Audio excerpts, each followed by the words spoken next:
Sa loob lamang ng isang araw, matapos siyang mamatay, inilibing agad si Freddy Aguilar na ngayon ay tinatawag na Abdul Farid nang siya ay magbalik Islam.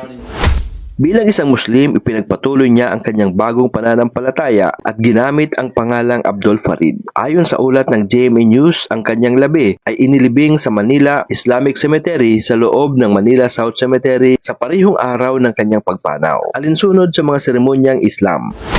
Sa Islam, ang paglilibing ay isang sagrado at mabilis na proseso. Ang katawan ng yumaong Muslim ay binabalot ng puting tela na tinatawag na kafan at isinasagawa ang janasa, isa itong panalangin para sa mga patay bago ito ilibing. Ang libingan ay hinuhukay ng patagilid at nakaharap sa Kibla o Mecca at ang katawan ay inilalagay sa libingan ng walang kabaong, tanging puting tela lamang ang nakatakip dito. Sa kultura ng Muslim, ipinagbabawal ang pag-imbalsamo at pag-cremate ng mga labi. Ang layuning ito ay upang maiwasan ang anumang pagkaantala sa paglilibing at pagpapanatili ng kalinisan at paggalang sa patay. Ang mga seremonyang ito ay isinasagawa upang ipakita ang paggalang sa buhay at kamatayan ayon sa kalooban ni Allah. Upang masiguro ang tamang paggalang at pagsunod sa mga tradisyon ng mga Muslim sa Pilipinas, ipinasa ang House Bill 8925 na kilala bilang Philippine Islamic Burial Act. Ang batas na ito ay naglalayong pahintulutan ang agarang paglilibing ng mga Muslim na hindi kinakailangan ang death certificate bago ang libing. Gayunpaman, ang kamag-anak o ang namamahala sa paglilibing ay kinakailangang iulat ang pagkamatay sa local at health officer sa loob ng 14 na araw matapos ang libing. Ang layunin ng batas na ito ay matiyak na ang Muslim ay may karapatang isagawa ang kanilang mga tradisyonal na ritual ng paglilibing ng walang hadlang.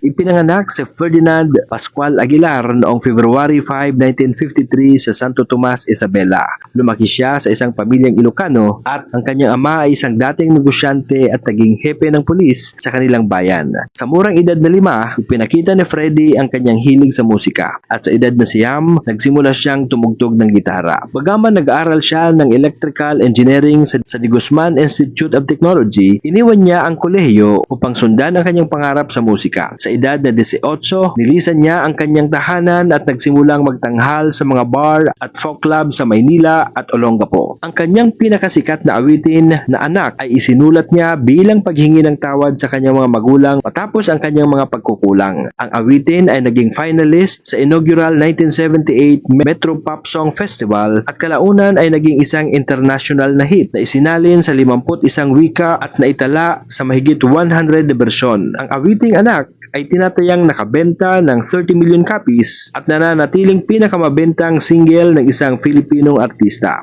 Bilang dagdag kaalaman, alam mo bang bukod sa tradisyong Islam, ang Pilipinas ay mayaman din sa iba't ibang katutubong ritual ng paglilibing. Halimbawa, sa mga kangkanais sa Sagada Mountain Province, ang mga patay ay inililibing sa mga kuweba o nakasabit sa mga bangin bilang bahagi ng kanilang kultura at paniniwala. Ang mga katawan ay inilalagay sa mga kabaong na kahoy at inilalagay sa mga natural na kuweba o sa mga bangin bilang simbolo ng kanilang paglalakbay patungo sa kabilang buhay. Ang paglilibing kay Freddy Aguilar na ayon sa tradisyong Islam ay isang patunay ng kanyang pagyakap sa bagong pananampalataya at ang respeto sa mga ritual na kaakibat nito.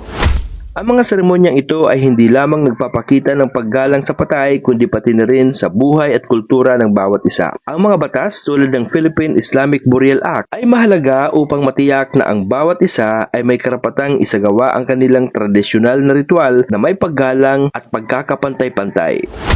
Maiba naman tayo mga katrivia. Bilang isang Pinoy na hindi Muslim, papayag ka bang ilibing agad ang labi ng iyong mga mahal sa buhay tulad ng mga Muslim? Comment down below at pag-usapan natin ito. Kung nagustuhan po ninyo ang mga ganitong uri ng content, maaari po kayong mag-comment, mag-like, mag-share at mag-follow ng ating Facebook page.